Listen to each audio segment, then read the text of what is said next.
Welcome students. Previous लेक्चरमध्ये आपण Cauchy criteria for इंटिग्रेबिलिटी study केला. आता ॲक्च्युली आपण रिमान्स डेफिनेशन ऑफ इंटिग्रेबिलिटीकडे येत आहोत. रिमानची जी इंटिग्रेबिलिटीची डेफिनेशन आहे ती शिकण्यासाठी आपल्याला अगोदर काही छोटे छोटे पॉईंट्स कव्हर करावे लागतील. यापूर्वी जे आपण इंटिग्रेबिलिटीची डेफिनेशन घेतलेली आहे त्याला म्हणायचं डार्बॉक्स डेफिनेशन ऑफ इंटिग्रेबिलिटी किंवा सिम्पली डार्बॉक्स इंटिग्रल. तर रिमान इंटिग्रल आणि डार्बॉक्स इंटिग्रल हे ॲक्च्युली दोन्ही सेमच आहेत. तेच आपल्याला ह्या पार्टमध्ये प्रूव्ह करायचं आहे. तर त्यापूर्वी आपण काही आणखीन क्रायटेरिया इंटिग्रेबिलिटीचे कंप्लीट करणार आहोत. Let us start with the definition of mesh. Mesh of a partition. The mesh of partition P is the maximum length of subintervals comprising the partition P, and we denote it by mesh of P. mesh bracket मध्ये partitionचं नाव. म्हणजेच P हे जर partition असेल तर partition मध्ये जे जे interval A to B चे तुकडे पडतात त्यांना आपण कंपोनंट सब इंटरवल्स असं म्हणतो. म्हणजेच त्या सब इंटरवल्स त्या पार्टिशनला कंप्राइज करतात म्हणजे बनवतात. सो ज्या सब इंटरवल पासून पार्टिशन पी बनलेलं आहे सब इंटरवल कंप्राइजिंग पी. सो त्या सब इंटरवलमध्ये ज्या सब इंटरवलची लेंथ सगळ्यात मोठी असेल ती length means mesh of that partition. So if P is a partition, T0 is equal to starting point A and Tn is equal to end point of the interval B, and remaining points are taken in increasing order. T0 त्याच्यापेक्षा T1 मोठा, T1 पेक्षा T2 मोठा असं. जर T0, T1, T2 हे points म्हणजे partition असेल तर सब इंटरवल्स तयार होतील T0 टू T1 आणि त्याची लेंथ असणार आहे T1 मायनस T0. इंटरवलची length A to B interval असेल तर A to B या इंटरवलची length is equal to upper B minus lower bound A, B minus A. Similarly T0 to T1 ची लेंथ असणार आहे T1 minus T0. Second interval असणार आहे T1 to T2 म्हणजे त्याची लेंथ असणार आहे T2 मायनस T1. असं इन जनरल केथ इंटरवल जी असते आपली TK मायनस 1 टू TK त्याची लेंथ असणार आहे TK minus TK minus 1. So जसं पहिली दुसरी तिसरी इंटरवल बदलत जाईल ह्या वेगवेगळ्या लेंथ आपल्याला मिळतील आणि हा लेंथचा जो सेट तयार झाला सेट ऑफ ऑल लेंथ्स, पहिल्या इंटरवलची लेंथ, दुसऱ्याची लेंथ, तिसऱ्याची लेंथ, हा जो सेट तयार होईल ह्या सेटमधला जो मॅक्सिमम नंबर असेल that is nothing but mesh of the partition. Okay. तर एक एक्झाम्पल म्हणून आपण एखाद्या इंटरवलचं एक छोटंसं पार्टिशन कन्सिडर करू. सपोज क्लोज इंटरवल आपल्याला दिलेली आहे. क्लोज इंटरवल इज 1 to 4 आणि त्याचं पार्टिशन पी आपण घेऊया. Starting point must be 1. 1 पेक्षा ग्रेटर एक कुठलाही नंबर घ्या 1.5. देन त्याच्यापेक्षा एखादा मोठा 2 किंवा 2.1 better. Next I will take 2.8 and then I will take 3 and then 3.8 and final point is 4. So असं हे पार्टिशन आहे आणि ह्याच्यामध्ये एकूण आपण फर्स्ट सब interval, second, third, fourth, fifth, sixth 6 interval आहेत. 1 2 3 4 5 6 7 पॉइंट्स आहेत म्हणजे टोटल 6 इंटरवल आहेत. तर प्रत्येक इंटरवलची लेंथ बघा. फर्स्ट इंटरवल आहे 1 to 1.5 त्याची लेंथ आहे 0.5. 1.5 to 2.1 त्याची लेंथ आहे 0.6. कशी काढली मी? 2.1 मायनस 1.5 मला मिळेल 0.6 ही लेंथ मिळाली. नेक्स्ट इंटरवल आहे 2.1 पासून 2.8 पर्यंत म्हणजे त्याची लेंथ असणार आहे 0.7. नेक्स्ट आहे 2.8, 3 लेंथ असणार आहे 3 minus 2.8 that is 0.2. 3 to 3.8 length is 0.8 and 3.8 to 4 length will be 0.2.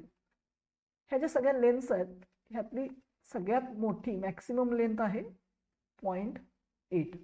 म्हणून आपण म्हणणार की हे जे पार्टिशन आहे त्या पार्टिशनची मेश ऑफ पी, पार्टिशनचं नाव जर क्यू असेल, मेश ऑफ ब्रॅकेटमध्ये Q, the maximum length is 0.8, so mesh is 0.8 for this given partition of the interval 1 to 4. Okay, next last lecture मध्ये, आपल्या लास्ट व्हिडिओ मध्ये आपण कॉची क्रायटेरिया फॉर इंटिग्रेबिलिटी शिकलेलो आहोत. तोच आता इथं आपण वापरणार पण आहोत. तर तो कॉची क्रायटेरिया असा होता की जर function, bounded function F integrable असेल तर त्याची नेसेसरी अँड सफिशियंट कंडिशन म्हणजेच if and only if function is integrable if and only if for each epsilon greater than 0 we can find partition P satisfying this condition, that is upper Darboux sum for that partition minus lower Darboux sum can be made as small as any given epsilon. So upper आणि lower Darboux sum मधला difference पाहिजे तितका कमी करता येतो कधी जर function integrable असेल तर. अँड कॉन्व्हर्सली जर हा डिफरन्स आपल्याला हवा तितका इप्सिलॉन पेक्षा कमी करता आला तर फंक्शन इंटिग्रेबल सुद्धा असतं. So this is necessary and sufficient condition for a function to be integrable. आता इथे इंटिग्रेबल मीन्स डार्बॉक्स इंटिग्रेबल, म्हणजे lower integral is equal to upper integral, ही आपली डार्बॉक्स इंटिग्रेशनची डेफिनेशन. ओके, तर आता आपण सेम क्रायटेरिया थोडंसं अजून मॉडिफाय करणार आहोत. Theorem 1.7 another Cauchy criteria for integrability. थोडासा फक्त बदल आहे. Theorem says a bounded function F on a close interval a to b is integrable if and only if for each epsilon greater than 0 there exists delta greater than 0. This is the difference.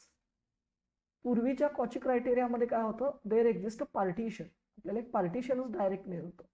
आता partition नाही तर तुम्हाला आणखीन एक number मिळणार, let us call it as delta. तुम्हाला एक delta असा पॉझिटिव्ह रियल नंबर मिळेल. कसा? Such that mesh P, mesh म्हणजे काय ते आपण शिकलो, less than delta implies upper Darboux sum minus lower Darboux sum for that partition can be made less than epsilon, and this happens for all partitions of closed interval AB having this property.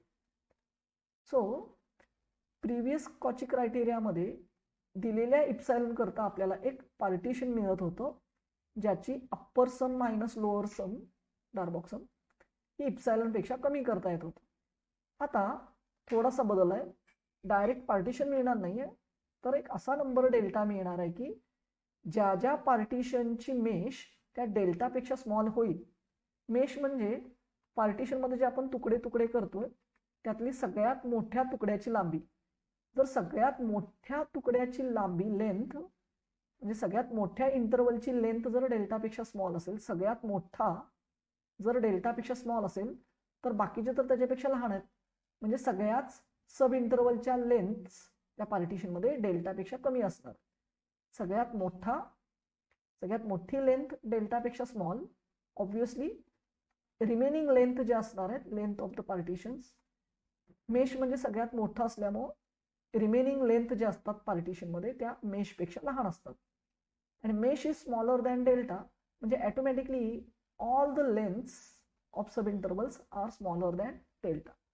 म्हणजे तुम्ही असं partition घेतलात ज्याच्यात जे parts तयार झालेले आहेत, सब interval तयार झालेले आहेत, त्या सगळ्या सब इंटरवलची लेंथ ह्या विशिष्ट डेल्टापेक्षा जेव्हा जेव्हा कमी घेऊ, तो डेल्टा आपण सिलेक्ट करायचा, तेव्हा तेव्हा त्या केसमध्ये त्या पार्टिशनची अप्पर डार्बॉक्स सम आणि लोअर डार्बॉक्स सम ह्यांच्यातला जो डिफरन्स आहे तो दिलेल्या इप्सिलॉन पेक्षा कमी करता येतो. So again the theorem gives necessary and sufficient condition. म्हणजे पुन्हा एकदा ह्या थेरमचं प्रूफ घेण्यासाठी आपल्याला नेसेसरी पार्ट म्हणजे फंक्शन इंटिग्रेबल ॲश्युम करून कंडिशन प्रूव्ह करावी लागेल, आणि सफिशियंट पार्ट म्हणजे ही कंडिशन ॲश्युम करून फंक्शन इंटिग्रेबल आहे हे आपल्याला प्रूव्ह करायचं आहे. तर त्यातला फर्स्ट नेसेसरी पार्ट आपण कंप्लीट करू. तर नेसेसरी पार्टला ॲक्च्युअली जाण्यापूर्वी we know that this is our previous Cauchy criteria for integrability. This is actually old Cauchy criteria for integrability, आणि आता आपण जो करतो इट इज मॉडिफाईड किंवा another Cauchy criteria for integrability. Okay, तर first I have to complete necessary part of this theorem. Necessary part means what? मला हे पहिलं स्टेटमेंट जे आहे function f is integrable, bounded function जे दिलेलं आहे ते इंटिग्रेबल आहे असं ॲश्युम करावं लागेल. So suppose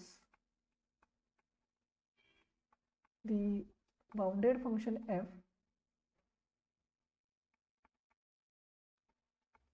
is integrable. Okay, आता सगळ्या गोष्टी डिटेलमध्ये लिहित नाही. Bounded function on close interval A B is integrable, त्याच्यावर शॉर्टमध्ये लिहायचं आहे. डिटेल्ड नोट्स जे आहेत त्या PDF फाईलमध्ये तुम्हाला मिळतील, त्याच्यामध्ये व्यवस्थित सगळं डिस्क्रिप्शन सुद्धा लिहिलेलं आहे. ओके, आता हे फंक्शन बाउंडेड आहे आणि इंटिग्रेबल आहे. सो आपण जो आत्ता कॉची क्रायटेरिया रिकॉल केला, जो प्रिव्हियस व्हिडिओमध्ये आपण प्रूव्ह केलेला आहे, त्या कॉची क्रायटेरियानुसार जेव्हा जेव्हा फंक्शन इंटिग्रेबल असतं एक तरी पार्टिशन आपल्याला मिळतं ज्याच्याकरता अप्पर मायनस लोअर डार्बॉक्सम हे आपल्याला पाहिजे त्या इप्सायलनपेक्षा कमी करता येतं.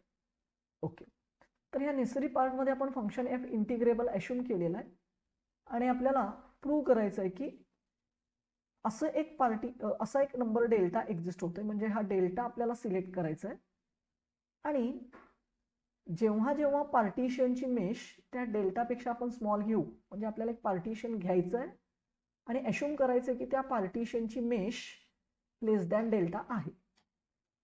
ह्या दोन गोष्टी आपल्याला घेऊन डेल्टा आपल्याला सिलेक्ट करायचं आहे, पार्टिशन पी आपल्याला सिलेक्ट करायचं आहे, पार्टिशनची मेश लेस दॅन डेल्टा पण आपणच घ्यायची आहे.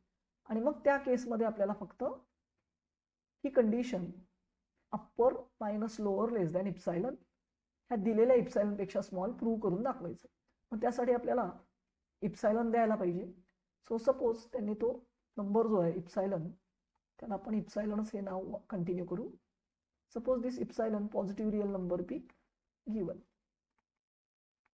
सो नेसेसरी पार्टमध्ये जी कंडिशन आपल्याला प्रूव्ह करायची आहे त्याच्याकरता हा आपल्याला इप्सायलन त्यांनी दिलेला आहे, म्हणजे आपल्याला इप्सायलन नोन आहे. फंक्शन एफ इंटिग्रेबल आहे.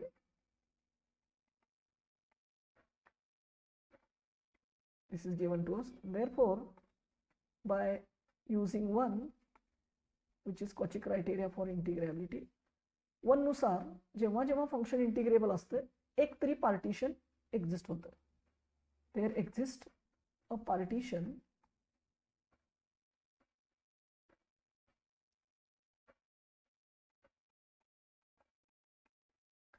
सपोज त्या पार्टिशनला आपण नाव देऊया P0, कारण P नावाचं पार्टिशन आपल्याला शोधून काढायचं आहे नंतर. सो सेम नावं कन्फ्युजन होऊ नये म्हणून इथं जे पार्टिशन आपल्याला एक्झिस्ट होताना मिळेल we call it as P0. आणि त्या P0 मधले पॉईंट पण रेग्युलर आपण T0, T1, T2 असे दाखवतो. त्याऐवजी आपण ह्या P0 मधले पॉईंट U0 लेस दॅन U1 लेस दॅन U2. सपोज दिस पार्टिशन कंटेन्स m+1 पॉईंट्स. आता ते U0 पासून स्टार्ट केले 0 पासून, म्हणजे m+1 point will be UM आणि हा लास्ट येस. सो इनडायरेक्टली मी ॲश्युम केलं की आपल्याला जे पार्टिशन मिळणार आहे एकूण त्याच्यात m इतके पार्ट झालेले आहेत. So m indicates number of divisions किंवा number of parts sub intervals in partition P0. प्रत्येक पार्टिशन काय करते, close interval A to B चे सब इंटरवल मध्ये डिव्हाइड करते. तर किती सब इंटरवल डिव्हाइड झाल्या, m number of sub intervals मध्ये close interval A to B divide झालेली आहे. So that number is m, such that so according to 1 असं एक पार्टिशन पी नॉट आपल्याला मिळते की त्या पार्टिशनसाठी येणारी upper Darboux sum minus lower Darboux sum, upper नेहमी लोअर पेक्षा मोठीच असते, so always difference will be upper minus lower. This can be made as small as we want. इथे जो नंबर घ्यायचा आहे तो आपण आपल्याला आवडेल तो नंबर घेऊ शकतो. तर एकूण फायनल पार्ट जिथं आपल्याला पी हे पार्टिशन मिळवायचं आहे थेरम प्रमाणे, आणि त्या पार्टिशनची अप्पर मायनस लोअर तिथं आपल्याला ॲक्च्युली एक इप्सायलन आणायचं आहे. हा जो इप्सायलन आहे ह्या टोटल कॅल्क्युलेशनमध्ये ह्याचे बेसिकली 2 पार्ट्स पडतात आणि दोघांची बेरीज होऊन तो इप्सायलन आला पाहिजे ह्याची काळजी आपल्याला घ्यायची आहे. म्हणून आपण ते 2 भाग जे आहेत ते सोयीस्कर अर्धे अर्धे वाटून घेऊ, इप्सायलन बाय 2 इप्सायलन बाय 2. त्यातला एक पार्ट आता आपण इथं घेतलेला आहे. हा नंबर 2 मध्ये जो आपल्याला नंबर सिलेक्ट करायचा आहे तो टोटल एक इप्सायलन जो आहे त्याचा एक पार्ट आहे. मग असे 2 भाग इप्सायलनचे तुम्ही कसेही पाडू शकताय, अर्धे अर्धे किंवा 1/4 आणि 3/4 असे सुद्धा घेऊ शकताय, पण बेटर सोयीसाठी आपण तो अर्धे अर्धे घेऊ जेणेकरून कॅल्क्युलेशनला सोपं जाईल. Okay, so upper Darboux sum minus lower Darboux sum less than any number, आपल्याला हवा तो positive number. So we select epsilon by 2 because of function is integrable, it is known to us. जेव्हा फंक्शन इंटिग्रेबल नोन असतं, माहिती असतं, upper minus lower किती घ्यायचं लहान ते आपल्या हातात असतं, आपण पाहिजे तो नंबर तिथं घेऊ शकतो. Okay, also function f is bounded, it is also known to us. तर बाउंडेड म्हणजे काय? बाउंडेड मीन्स त्याला त्या फंक्शनच्या ज्या व्हॅल्यूज आहेत एफ ऑफ एक्स त्याला एक लोअर बाउंड असतं, म्हणजे त्या कुठल्या तरी एका नंबरपेक्षा मोठे असतात, आणि एक अप्पर बाउंड पण असतो. आता वेगळा लोअर बाउंड एक आणि अप्पर बाउंड वेगळा घेण्याऐवजी काय करतात, alternative definition of bounded function is 2 lower bound आणि अप्पर बाउंड काढण्याऐवजी एकच नंबर शोधून काढतात. Let us call it as capital B. B हा एक असा रिअल नंबर मिळतो, तुम्हाला काय आवडेल ते नाव तुम्ही देऊ शकताय बीच्या ऐवजी, सच दॅट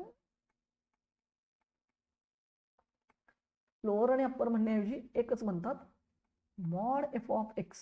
कारण जेव्हा हा मॉड्युलस काढून टाकू तेव्हा आपल्याला एका साईडला लोअर बाउंड आणि दुसऱ्या बाजूला अप्पर बाउंड मिळून जातं. कसं ते दाखवतो. तर कंडिशन अशी आहे, फंक्शन बाउंडेड मीन्स असा एक तरी पॉझिटिव्ह नंबर मिळतोय की absolute value of the images F of X can be made smaller than this number B. आणि जेव्हा तुम्ही हा मॉड्युलस काढून टाकताय, हा जो नंबर आहे बी त्याचा निगेटिव्ह एका साईडला आणि पॉझिटिव्ह दुसऱ्या साईडला, म्हणजे फंक्शनच्या व्हॅल्यूज आहेत एफ ऑफ एक्स त्या मायनस बी आणि बीच्या मध्ये लाय होतात. That is function values f of x lies between minus b and b. So automatically minus b हा लोअर बाउंड झाला आणि बी हा अप्पर बाउंड झाला. Okay, let us call this as number 3. आता आपलं पहिलं काम काय आहे, डेल्टा सिलेक्ट करायचं.